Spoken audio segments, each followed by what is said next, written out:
Olá! E hoje eu vou falar sobre este livro, Eva Luna, da Isabel Allende, então fica ligadinho aí!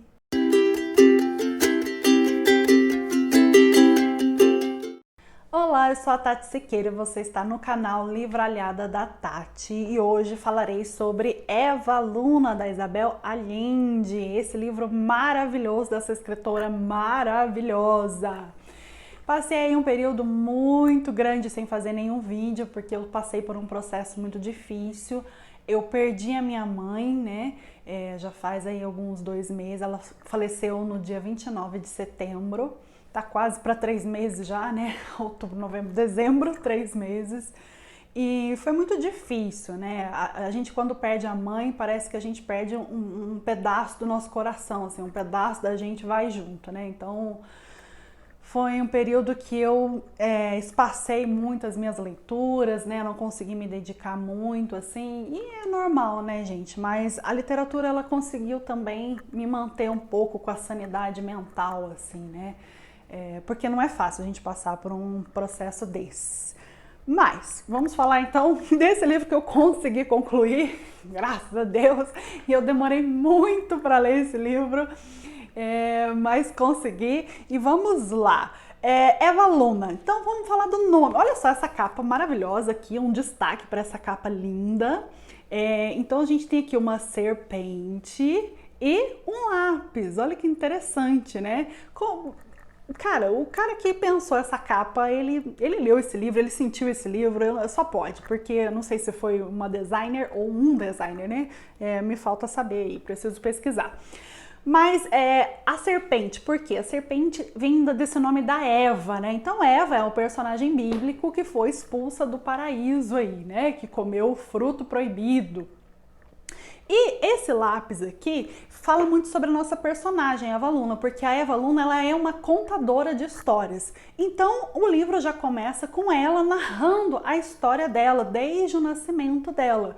E principalmente ela vai dando também o histórico da mãe e do pai dela. Então eu acho, na primeira página já é a coisa mais linda, né? Então ela fala assim: chamo-me Eva, quer dizer vida. Vida no hebraico, porque Eva no hebraico é Havá, né? Então a Havá, ela é vida, né? Então essa palavra no hebraico significa isso. Segundo um livro que minha mãe consultou para escolher meu nome. Meu pai, um índio de olhos amarelos, provinha de um lugar onde se une 100 rios. Tinha cheiro de floresta e nunca olhava o céu de frente, porque se criara debaixo da copa das árvores e a luz lhe parecia indecente. Cara, você já se apaixona aqui nessa primeira página, né, de Eva Luna. Então, a mãe dela é a Consuelo e ela também já falava assim... A Eva sempre perguntava assim: mãe, quem eram seus pais? De onde você veio? E aí a Consuelo também era uma grande contadora de histórias aí. Ela inventava histórias na cabeça dela aí. E ela falava assim: eu fui abandonada num navio holandês e eles me acharam. Então, ela também é filha de ninguém, na verdade, né? E ela foi criada por um grupo de missionários ali. E ela foi para um convento, assim, então ela cresceu num convento e tudo. A mãe da Eva, Consuelo. E lá pelas tantas ela começou a trabalhar com um médico que era muito famoso em embalsamar corpos. Essa coisa é muito louca, né? Então, assim, o livro também tem umas coisas de humor, e às vezes até um humor ácido, assim, um humor, né? Que a gente fala assim, nossa, que humor mais esquisito esse aqui. Mas você acaba rindo de certas coisas. E aí nós temos então essa personagem da Eva contando essa história toda dela e a gente vai acompanhando. Então a mãe é uma filha de ninguém aí, e lá pelas tantas a mãe, ela também perde a mãe. E aí, aos 8 anos de idade, quando ela perde a mãe dela, ela se vê obrigada aí a sobreviver. Ela tinha uma madrinha, mas a madrinha também era bem loucona aí, e já colocou ela para trabalhar numa casa, né, para ser empregada doméstica. E aí a gente começa a ver toda essa saga da Eva. Por quê? Porque a Eva, ela fica muito assim, sem um lugar fixo, ela sempre está em vários lugares. Então ela foi trabalhar nessa casa e aí ela vai para uma outra coisa, então ela vai sempre pipocando de lugar em lugar. Quando ela era criança, ela conhece um personagem muito interessante que é Huberto Navarro, que é uma criança ali também, que um dia ela fugiu lá desse emprego dela e conheceu esse menino. E esse menino vai ser muito importante depois, né, no final do livro, lá no final não, no meio do livro, pra frente ali, em que ele vai ajudar um pouco a Eva. Então, assim, né, esse nome já é tão lindo, né, Eva Luna, é um nome forte. E a mãe dela falou assim, vou colocar esse nome porque ela não tem sobrenome. E como o pai dela era descendente dessa tribo da Lua aí, ela falou assim, então Eva Luna, Luna aí da tribo da Lua.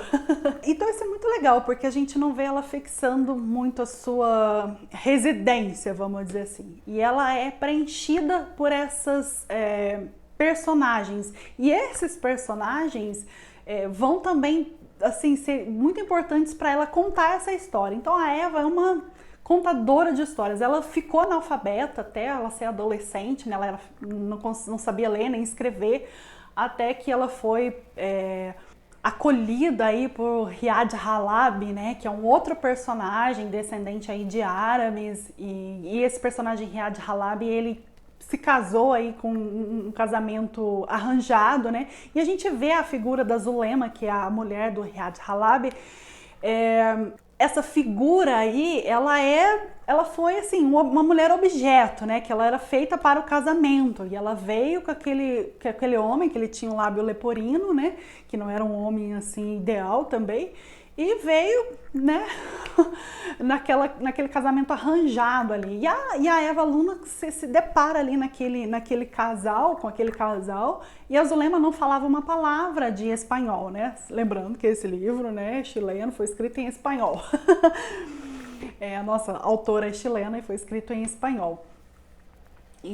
Então ela não falava uma palavra de espanhol. E só com a contação de histórias da Eva é que ela começa a tentar falar um pouco das palavras em espanhol. E é muito interessante, porque a Eva Luna, logo lá ali na epígrafe, a gente tem uma epígrafe a epígrafe é das Mil e Uma Noites. E as Mil e Uma Noites, ela é uma história árabe, né? Então disse assim, disse então a Sherazade: irmã, com a proteção de Alá sobre ti, conta-nos uma história que nos faça passar a noite.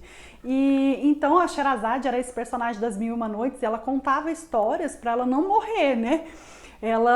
Porque o rei queria assassinar aquela mulher, então ele ficou meio zangadinho aí com as mulheres, e toda mulher que ele pegava na primeira noite ele assassinava. Então a Sherazade falou assim, não, vamos acabar com isso, que as mulheres estão morrendo, eu vou ter uma estratégia aí. A Sherazade começou a contar histórias para esse rei até que ela conseguiu sobreviver. Então a Eva Luna também, a gente vê isso, ela sobrevivendo, contando histórias. E as histórias da Eva Luna, ela preenche todas as pessoas, ela é muito impactante, né? Ela quebra muitos paradigmas. Então esse livro tem personagens maravilhosos, como a Mimi, né? A gente vai descobrir lá quem é a Mimi, meu Deus, eu só vou ficar apaixonada na Mimi.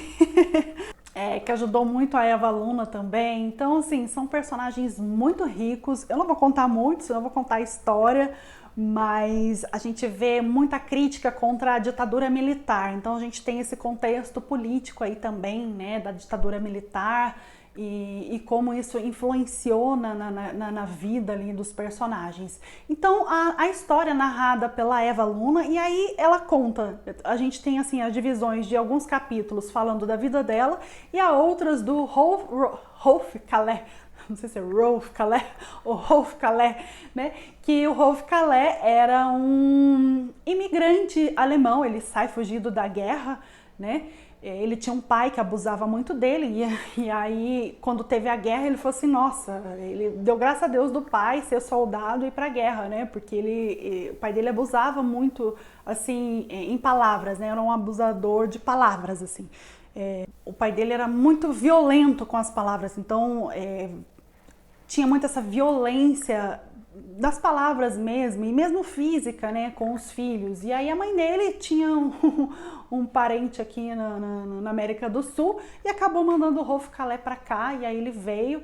E aí a gente vai sabendo também toda a história do Rolf Kalé. Então por que a gente tem essas duas histórias? Lá pelas tantas a gente vai entender aí os caminhos do Rolf Kalé se cruzando com os caminhos da Eva Luna. E aí o Rolf Kalles se torna um cineasta, né? Então ele é um cineasta documentarista, assim, então ele é um jornalista político mesmo, né? Que vai documentando aí esses absurdos da ditadura e outras coisas que vão acontecendo.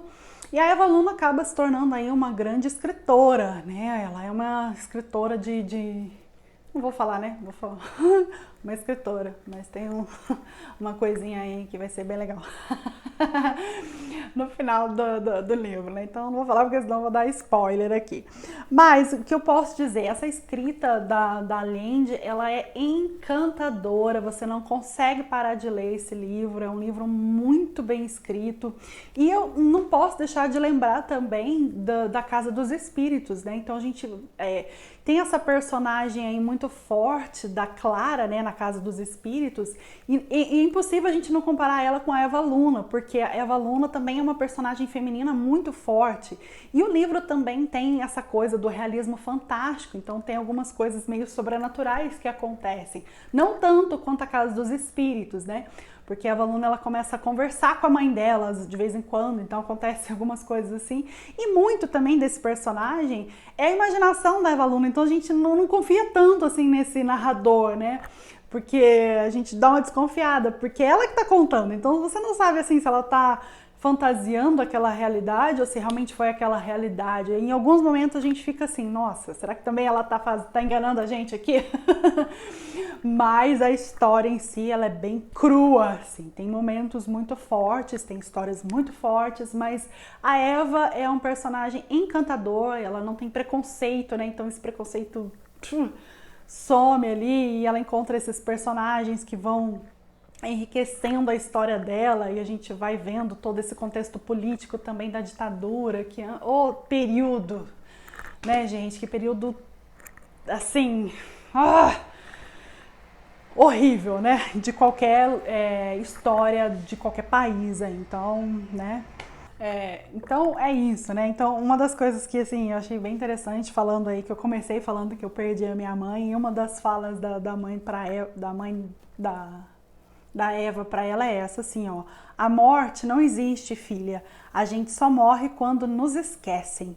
Se você puder lembrar-se de mim, estarei sempre ao seu lado. Nossa, gente, é de chorar, né? E eu acho que as pessoas que a gente perde, assim, fisicamente, elas estão vivas dentro do nosso coração, né? Então eu sempre lembro muito também da minha mamãe e ela sempre vai estar aqui dentro, viva no meu coração. Desculpa aí, me emocionei. Mas então é isso, estamos voltando a fazer os vídeos. Recomendo, se você quiser dar de presente aí no Natal, uma boa dica, né? É um livro encantador, é um livro assim que exalta muito a mulher.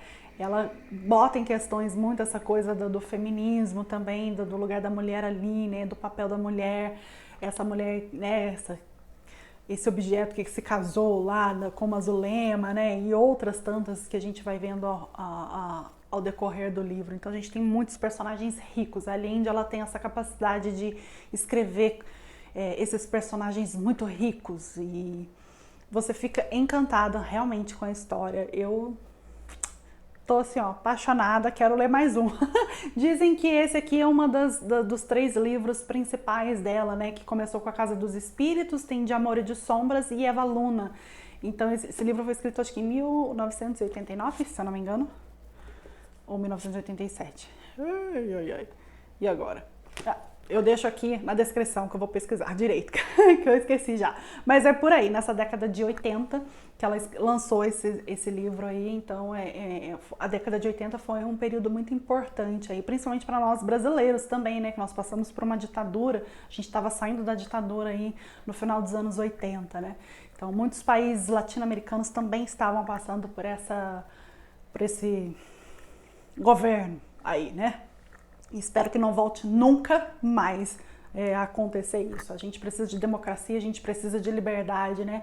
E as mulheres precisam de liberdade, as mulheres precisam se auxiliar, se amar, se apoiar e viver aí toda a sua feminilidade, toda a sua mulhereis, vamos dizer assim, né?